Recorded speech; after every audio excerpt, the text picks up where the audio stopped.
Ертеде ешкі жүні бөртеде, мынау ғажап өлкеде жер жаһанға әйгілі мейірім мекені болыпты. Мейірім мекенінде сиқырлы ағаш болыпты.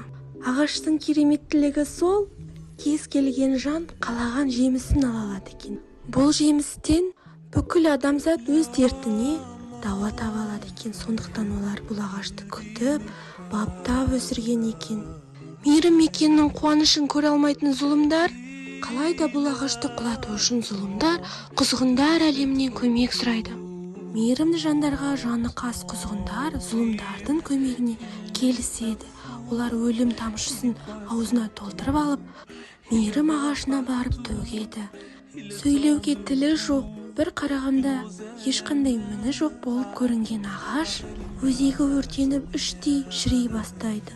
1-2 жыл өткеннен кейін жемістері нәрсіз, жеген адамға құнарсыз тарта бастады.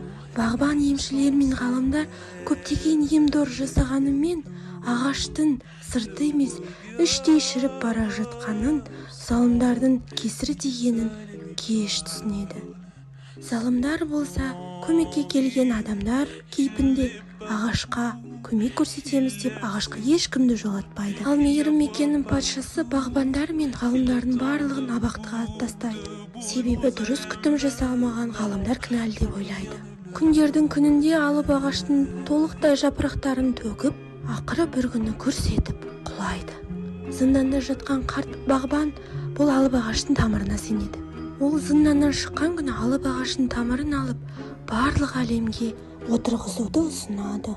Бұл сендерге аманат, тамырын үзіп алып, бүкіл жер бетіне егіңдер. Тамыры мықты болған ағаш ешқашан солмайды. Мен оған сенемін, деп өсиет қалдырады екен. Жылдар зулап, ғасырлар өткенсін, өзіміздің 21 ғасыр туады екен. Мейірім патшалығы қалпына келеді. Ағашымыз бұрынғыдай жемісін береді. Шіркін-ай, бізде қарт бағбанның кезінде болып, сол ағаштың тамырын бір үзіп, ат салыссақ қой шіркін.